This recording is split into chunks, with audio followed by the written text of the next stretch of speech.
So hello everyone, welcome back to my channel. This world का ये part हाल ही में release हुआ है जिसमें इंसानों और डायनासोर ने क्या तबाही मचाई है ये तो हमें आगे वीडियो में ही पता चलेगा। सो वीडियो को एंड तक जरूर देखिएगा क्योंकि ये काफी ज्यादा इंटरेस्टिंग होने वाली है। सो मूवी की स्टार्टिंग में हम एक रिपोर्टर जिसका नाम जेम्मा जॉब है वो बताती है कि अब सारे डायनासोर आजाद हो गए हैं और वो सब इंसानों के बीच में ही रहते हैं, लेकिन स्टिल अभी भी बायोसिन जेनेटिक्स में इन डायनासोरों पर रिसर्च चल रही है। सीन शिफ्ट होता है और हमें नवाडा में बने हुए एक डायनासोर फैकल्टी को दिखाया जाता है जिसमें हम क्लेयर को अपने साथियों के साथ में देखते हैं और वो वहाँ एक डायनासोर के बच्चे को चुराने आए हुए थे, लेकिन उनकी भनक सिक्योरिटी गार्ड को पड़ जाती है और सबके सब उनके पीछे लग जाते हैं। बट किसी न किसी तरह से उस डायनासोर के बच्चे को सही सलामत लेकर वो सब फैकल्टी से बाहर निकल तो जाते हैं, लेकिन उस डायनासोर के बच्चे को आजाद करने के बाद क्लेयर के साथ ही इस काम में उसका और साथ नहीं देना चाहते थे क्योंकि वो लोग सही काम कर रहे थे लेकिन वो गलत तरीके से कर रहे थे। साथ ही इस काम में बहुत ज्यादा रिस्क भी था। फिर वही हम नवाडा के बर्फीले पहाड़ों पर ओवन के साथ कुछ और लोगों को पैरासाउरोलॉरफस डायनासोर का पीछा करते हुए देखते हैं। वो सारे के सारे डायनासोर बहुत ज्यादा भड़के हुए थे और आगे हम देखते हैं कि ओवन ने एक पैरासाउरोलॉरफस डायनासोर के गर्दन में रस्सी डाल दी है जो कि उसे बड़े ही प्यार से शांत करके अपने साथ में ले जाता है। नेक्स्ट सीन में मैसी को दिखाया जाता है जिसे ओवन और क्लेयर ने अडॉप्ट करके रखा हुआ था और वो 4 साल से साथ ही रहते थे और हम मैसी को शहर जाते हुए देखते हैं जो कि कुछ डायनासोर को देखने के लिए वहाँ पर आई हुई थी। जब वो वापस से घर आती है तो उसका सामना क्लेयर से होता है जो कि उसके बाहर जाने पर गुस्सा करती है क्योंकि वो नहीं चाहते थे कि बायोसिन वालों की नजर उस पर पड़ सके। लेकिन मैसी को तो ये सब कुछ यहाँ पर कैद जैसा लगता था क्योंकि उनका घर शहर से काफी दूर था जहाँ सिर्फ ये तीनों ही रहते थे। फिर वही हम एक मादा वेलोसिरैप्टर्स को उसके छोटे बच्चे के साथ में देखते हैं जो कि उसे शिकार करना सिखा रही थी। वहीं दूसरी तरफ टेक्सास में हम 2 बच्चों को घर के बाहर देखते हैं कि तभी टिड्डों का एक बहुत ही बड़ा झुंड उनकी ओर आने लग जाता है जिसे देखकर दोनों बच्चे अपने घर में जाकर खुद को बंद कर लेते हैं। यहाँ उन टिड्डों ने पूरी फसलें खराब कर दी थी और उनके जाने के बाद वहाँ छानबीन के लिए डॉक्टर एली अपनी एक और साथी के साथ में आ जाती है। यही एली की मुलाकात अपने कॉलेज के दोस्त एलन से होती है। बात करें अगर एलन की तो वो एली को कॉलेज के टाइम से ही बहुत ही ज्यादा पसंद करता था, लेकिन उसने कभी भी अपनी फीलिंग्स को एली को नहीं बताया था। दोस्तों यहाँ सोने पे सुहागा तो तब होता है जब ये पता चलता है कि एली का डाइवोर्स हो चुका है। दोनों के दोनों इन टिड्डों से बहुत ज्यादा परेशान हो गए थे क्योंकि वो साइज में बहुत ही ज्यादा बड़े थे और एक बार में ही वो बहुत सारी खेतों की फसलों को एक साथ ही तबाह करते हुए आगे बढ़ रहे थे। यहाँ एली ने उन टिड्डों में से एक को पकड़ भी लिया था और उसका सैंपल लेने के बाद वो एलन को इन टिड्डों की एक गुत्थी सुलझाने के लिए हेल्प मांगती है, जहाँ एलन मान भी जाता है और उसका शक सीधा बायोसिन जेनेटिक पे जाता है क्योंकि टिड्डों के जीन्स में बदलाव करके ही उन्हें इतना बड़ा बनाया जा सकता है। तो अब इस बात को कंफर्म करने के लिए वो दोनों ही पेंसिल्वानिया जाते हैं जहाँ पर बहुत सारे डायनासोर्स को रेस्क्यू करके रखा हुआ था और क्योंकि इन डायनासोर की स्मगलिंग भी होती है। वहीं दूसरी तरफ नेवाडा में एक दिन मैसी के पास वेलोसिरैप्टर का बच्चा उसके पास में आ जाता है जो कि मैसी को देखकर काफी डर भी रहा था, जहाँ मैसी उसे खाने के लिए मीट भी देती है, लेकिन तभी वो मादा वेलोसिरैप्टर वहाँ पर पहुँच जाती है। वो मैसी को देखकर काफी गुर्राने लग जाती है, साथ ही वो उस पर हमला भी कर देती है, लेकिन उससे पहले ही ओवन वहाँ पर आकर उसे शांत करा देता है। फिर वही हम रेयान नाम के हंटर को देखते हैं जो कि इन सब पर नजर रखे हुए था, जहाँ मौका मिलते ही वो वेलोसिरैप्टर के बच्चे को किडनैप करके वहाँ से भागने लग जाता है। फिर जब ओवन उसका पीछा करता है तो मैसी शहर जाने लगती है, लेकिन उसे भी रेयान के एक आदमी ने किडनैप कर लिया था। ये सब कुछ होते हुए ओवन ने भी देख लिया था और उसकी आंखों के सामने ही 2 बच्चे किडनैप हो गए थे, जहाँ ओवन जल्दी से अपने घर में गन लेने के लिए आता है और जहाँ वो सारी बातें क्लेयर को भी बता देता है। और जब दोनों मैसी को बचाने के लिए बाहर निकलते हैं तो उनके रास्ते में मादा वेलोसिरैप्टर आ जाती है जो कि अपने बच्चे के खो जाने से बहुत ज्यादा गुस्से में थी, लेकिन ओवन उसे प्रॉमिस करता है कि वो उसके बच्चे को ढूंढकर वापस सही सलामत ले आएगा। फिर क्लेयर अपनी दोस्त फ्रैंकलिन को कॉल करती है और अगर बात करें फ्रैंकलिन की तो वो CIA के लिए काम करता है, तो इसलिए क्लेयर फ्रैंकलिन से मदद मांगने के लिए उसे बुलाती है। फिर वो दोनों अपनी सारी प्रॉब्लम शेयर करने लग जाते हैं तो फ्रैंकलिन उन्हें अपने दोस्त बेरी के बारे में बताता है जो कि अंडरकवर रहकर इन सारी किडनैपिंग का काफी दिनों से पता लगाने में जुटा हुआ है। यहाँ एलन की कनेक्शन काफी अच्छे थे तो एली और एलन बायोसिक जेनेटिक्स के बेस को विजिट करने के लिए चले जाते हैं, जहाँ उनका गार्ड रामसेस नाम का एक वर्कर बनता है। फिर वही उनकी मुलाकात डॉक्टर लुइस से होती है। फिर आगे रामसेस दोनों को डॉक्टर इयान के लेक्चर में लेकर जाता है। लेक्चर खत्म होने के बाद डॉक्टर इयान एली और एलन से मिलते हैं क्योंकि वो इन दोनों के ही बहुत बड़े फैन थे। सीन शिफ्ट होता है और हमें मैसी को मेल्टा में दिखाया जाता है, जहाँ मैसी को सवाना नाम की एक लड़की को सौंप दिया जाता है और वहीं दूसरी तरफ ओवन और क्लियर को बेरी मिल जाता है, जो कि उन दोनों को अपने साथ में ब्लैक मार्केट में ले जाता है, जहाँ पर डायनासोर्स की इलीगल फाइट्स हो रही थी और साथ ही इनकी स्मगलिंग भी होती है। जहाँ क्लियर यहीं की एक स्मगलर कायला से मिलती है और उसे मेसी की फोटो दिखाकर उसके बारे में उससे पूछती है कि उसने मेसी को देखा है क्या। कायला ने मेसी को देखा हुआ था, लेकिन फिर वो क्लियर को कुछ भी नहीं बताती है क्योंकि इन सब चक्रों में वो नहीं पड़ना चाहती थी। वहीं पर बेरी ओवेन को कुछ गुंडों को दिखाता है क्योंकि ओवेन को अभी भी रेयान का फेस बहुत ही अच्छे से याद था और लकली रेयान ओवेन को मिल भी जाता है। फिर दोनों के बीच में भागम भाग होने लग जाती है, जो कि गाइस लिटरली बहुत ज्यादा इंटरेस्टिंग लग रही थी।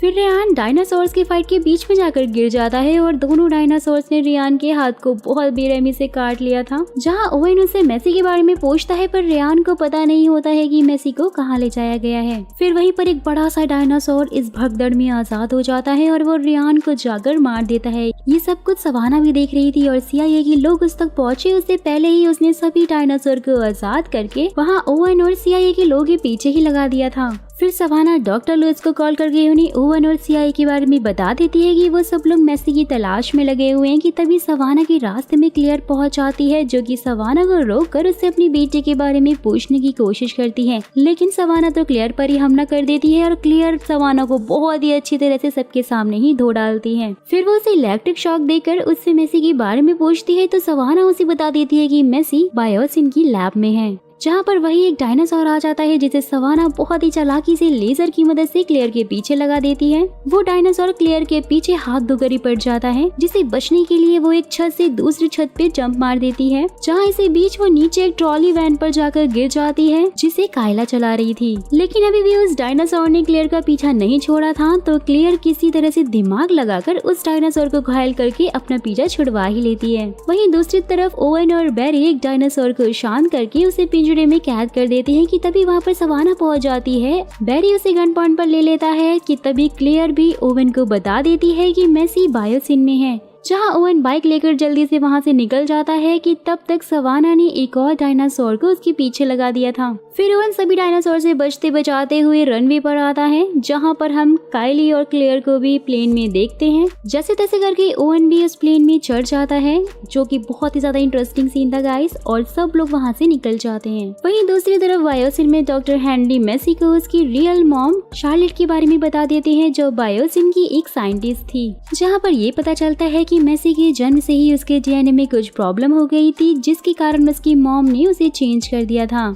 मेसी को इसलिए लैब में लेकर आया गया है क्योंकि साइंटिस्ट मेसी के DNA पर एक्सपेरिमेंट करके उस पर स्टडी करना चाहते थे, जिससे कि वो इस दुनिया में और अच्छे बदलाव ला सके। जहाँ गाइस हमें ये पता चलता है कि उन जानलेवा खतरनाक टिड्डों को किसी और ने नहीं बल्कि डॉक्टर हेनरी ने ही डॉक्टर लुइस के कहने पर DNA में चेंज करके बनाया था। फिर वही लैब में एलिन और एली लैब असिस्टेंट के ड्रेस को पहनकर वहाँ एक चैम्बर में बायोसिन के खिलाफ सबूत ढूंढ रहे थे कि उन्होंने ही उन खतरनाक टिड्डों को बनाया है। और ढूंढते ढूंढते उन्हें एक चैम्बर में एक बड़ा सा टिड्डा मिल भी जाता है, जिसे कि वो सैंपल के तौर पर रख लेते हैं। वहीं दूसरी तरफ मेसी को भी वेलोसिरैप्टर का एक बच्चा चैम्बर में लॉक मिल जाता है। जैसे ही मेसी उस चैम्बर को खोलती है, अलार्म बजने लग जाता है, जिससे कि टिड्डे भी आजाद होकर लैब में उड़ने लगते हैं। जिनसे बचकर जब एली और एलन चैम्बर से बाहर आते हैं तो उन्हें मेसी भी मिल जाती है और तीनों साथ में वहाँ से निकल जाते हैं। वहीं दूसरी तरफ कायला के प्लेन पर एक उड़ता हुआ डायनासोर हमला कर देता है, जिससे कि ओवेन क्लियर के सीट पर पैराशूट खोल देता है और खुद कायला के साथ जैसे तैसे करके प्लेन को बायोसिन में लैंड करवा देता है।